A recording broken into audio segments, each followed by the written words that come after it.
এলাকার নাম বলবো না, মাহফিলে গিয়েছেন এক এলাকায়। সেখানে যাবার পরে আমাদের সিনিয়র সাথী ভাইরা হুজুরকে তাদের এলাকায় মাহফিলে নিয়ে গেছে। নেওয়ার পরে খুব শখ করে তলবেলেন উস্তাদকে তার বাড়িতে খাওয়াবেন, এজন্য বাড়িতে খাওয়ার আয়োজনও করেছে। বাড়িতে যাওয়ার পরে হুজুরের সামনে খাবার পেশ করার পরে সর্বপ্রথম এনে দিল পাট শাক। চিনি কি আমরা পাট শাক? পাট শাক একটা প্রকার আছে, তিতা হয়, তিতা। হুজুর আবার তিতা খাওয়ায় খুব বেশি অভ্যস্ত ছিলেন না। পাট শাক যখন দিল, হুজুর অল্প একটু খেলেন। মুসলমান তো স্বভাব অনুযায়ী বললেন আলহামদুলিল্লাহ, বড় ভালো হয়েছে। অথচ তিতা খাওয়ার অভ্যাস হুজুরের না। হুজুর বলেন আলহামদুলিল্লাহ, বড় ভালো হয়েছে পাট শাকটা। উস্তাদ আমাদেরকে গল্প শোনালেন। এই কথা বলার সাথে সাথে ওই তলবে এলাম আরো কতগুলি পাট শাক হুজুরের প্লেটে দিল, হুজুর খান। হুজুর বলে ওইগুলিও খাইলাম, কি বলবো মেহমান মানুষ, বললাম আলহামদুলিল্লাহ অনেক শাক। এই কথা বলার সাথে সাথে বাটিতে যা ছিল সবগুলি ঢেলে দিচ্ছে। হুজুর বলে কষ্ট করে এগুলি খেয়ে শেষ করে আমি বললাম পানি দাও একটু। সে বলল হুজুর আর একটু পাট শাক আনি। তো হুজুর উত্তরে বললেন, আরে আর কত পাট শাক আনবা বাড়ির থেকে, তোমার বাড়িতে কি রশি টসি নাই? বলে হুজুর রশি আছে তো, কি করবেন আপনি? কয় পাট শাক আর কত আনবা, আমার গলায় রশি লাগায় আমাকেই নাইল্লা খেতে বাইন্দা দিয়ে আসো। বলে হুজুর নাইল্লা খেতে আপনারে মানলে কি হবে? কই তিক্ত পাট শাক আর কত আনবা, আমি নাইল্লা খেতে বৈশা ঘাসি খাইলাম। আমার গল্প বলার উদ্দেশ্য হচ্ছে আপনাকে মজা দেবার নয়। আল্লাহর নবী সাল্লাল্লাহু আলাইহি ওয়াসাল্লাম বলেন, খুব ভালো করে শুনে, এটা নসিহতের মজলিস। আমার ঘরের ভিতরে, আমার বেডরুম থেকে বের হইলে সামনে লেখা আছে এই কথা। আমার বেডরুমের দরজার মধ্যে দাঁড়াইলে সামনের ওয়ালে এই কথাটা লেখা আছে। আল্লাহর নবী সাল্লাল্লাহু আলাইহি ওয়াসাল্লাম বলেন, কেউ যদি জাতিকে হাসাবার জন্য, তাদেরকে হাসাবার জন্য, তাদেরকে একটু বিনোদন দেওয়ার জন্য, কৌতুক করার জন্য হাস্যরস করে মিথ্যা বলে, আল্লাহর নবী বলেন তার জন্য ধ্বংস, তার জন্য ধ্বংস, তার জন্য ধ্বংস। এজন্য আলহামদুলিল্লাহ, আল্লাহ তাআলার শুকর, আমি আপনাকে হাসাবার জন্য বা বিনোদন দেওয়ার জন্য বলি নাই। মৌলিকভাবে এই শিক্ষার মঞ্চ থেকে শিক্ষা নেবার জন্য বলেছি। জাল খিদমার মাহফিল, ওলামায়ে কেরামের উপস্থিত হাজার হাজার তলবে আলেম, জানবাজ মুজাহিদরা যে আলেমদের সাথে সম্পর্ক রাখেন, একটা দিনে মাহফিলে তাদের শুকরিয়া আওয়াজ এত নিচু হয়, এটা তো আসলে পলাশের মানুষের জন্য একটা বেইজ্জতির ব্যাপার। আমাদের শুকরিয়ার আওয়াজটা বলিষ্ঠ হয় নাই, জানবাজ মুজাহিদের মতো হয় নাই। তারা যেভাবে যুদ্ধের ময়দানে অস্ত্রের ঝনঝনানির সামনে দাঁড়িয়ে, তাদের ডান দিয়ে গুলি যায়, বাম দিয়ে গুলি যায়, তাদের মাথার উপর দিয়ে রকেট যায়, এই একটা কঠিন পরিস্থিতির ভিতরে পড়েও জানবাজ মুজাহিদরা যত জোরে তাকবীর তুলছে, এই পলাশের মুসলমান আল খিদমার মাহফিলে বসে তারা এত শান্তিময় পরিবেশে থাকার পরেও, সামান্যতম প্রতিকূল পরিবেশ নয়, 16 আনা অনুকূল পরিবেশ থাকার পরেও রক্ত দেওয়ার জন্য যে মুজাহিদ তৈরি, তার শুকরিয়া আওয়াজ এত ক্ষীণ, এটা আমাকে ব্যথিত করেছে। এজন্য কথা বলেছি, আমি চাই আকাশ বাতাস মুখরিত করে দিয়ে, শরীরের সমস্ত শক্তি দিয়ে, চিৎকার দিয়ে আরো একবার শুকরিয়া আদায় করি, চিল্লায় বলি আলহামদুলিল্লাহ। আল্লাহ তুমি কবুল করো, সকলে বলি আমিন। হাসার বিষয় না, অনেকে হাসতেছেন হাসার জন্য না, মজার জন্য না। আল্লাহর নামে হাসি আসে, অনেকের মুগ্ধা, আল্লাহর নাম বেরই হয় না, আল্লাহর নাম বের হয় না। আরে অনেক মানুষ চিৎকার দিয়ে আল্লাহু আকবার বলবে, পারেই না ভাই, আমি কসম করে বলতে পারি পারে না। আপনারা নাম শুনেছেন ফিদায়ে মিল্লাত আওলাদে রাসূল সৈয়দ আসাদ মাদানী নব্বরাল্লাহু মারকাদাহু। ইংরেজ ব্রিটিশ খেদাও আন্দোলনের বীর সেনানী হযরত হুসাইন আহমদ মাদানীর সুযোগ্য সাহেবজাদা ও খলিফা আসাদ মাদানীর মুখে গল্প শুনেছিলাম। মাদারীনগর মাদ্রাসার ছাত্র থাকা অবস্থায় মাদ্রাসার মাঠে হযরত বলেছিলেন, হযরতের এক বায়াত, হযরতের এক মুরিদ, লোকটা ছিল খ্রিস্টান, কৃষক মানুষ, গরু লালন পালন করত। সে হযরতকে শুনিয়েছেন, হযরত তার গল্প মাদারীনগর মাদ্রাসায় শুনিয়েছেন এভাবে যে সে তার গরু, তার ছাগল এগুলি চড়াবার জন্য চারণভূমিতে নিয়ে গিয়েছে হযরতের মুরিদ। সারাদিন এই বকরি চড়াবার পরে সন্ধ্যা নেমে আসলো। কখন যে সন্ধ্যা হইল সে বলতে পারে না। বলে মাগরিবের নামাজের সময় হলো, আমি সেখানেই মাগরিবের নামাজ আদায় করলাম। যেহেতু আওলাদে রসুলের খলিফা, আওয়াবিন পড়ার অভ্যাস আছে, আওয়াবিনও পড়লাম।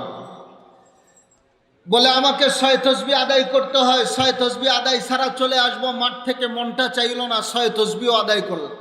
ফিদায়ে মিল্লাত আওলাদে রসুল আমাদেরকে গল্প শোনান, 6 তসবিহ আদায় করার পরে আমি দেখি অন্ধকার। এশার আজানের সময় কাছায় গেল।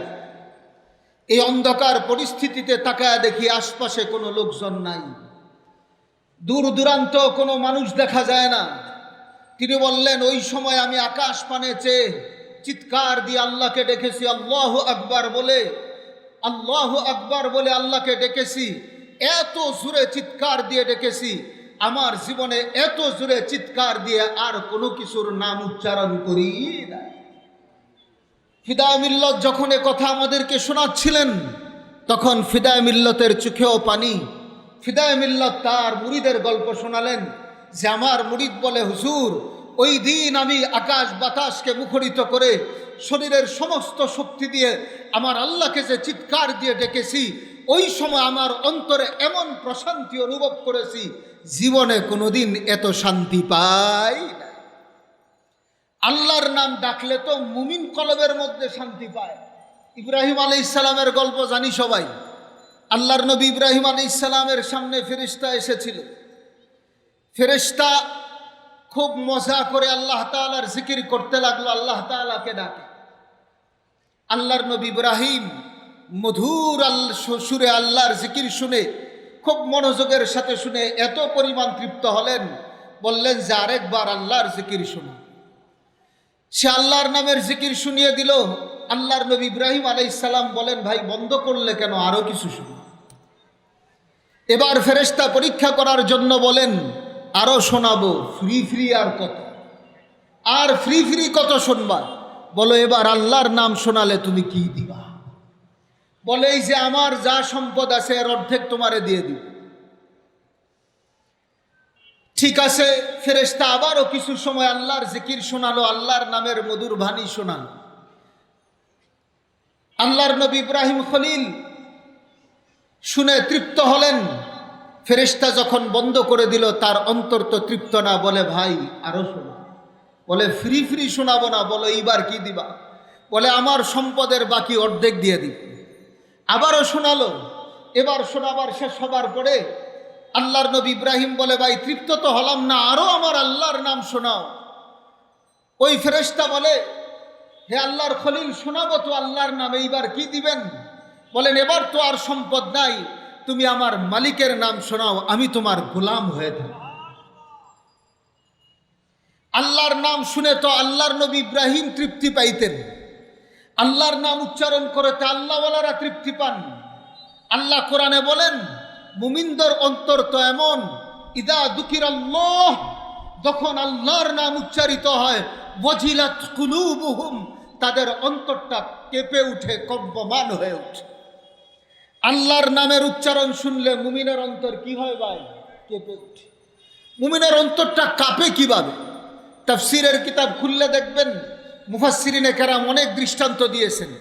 এর মধ্য থেকে ছোট্ট একটা কথা আমি বলি।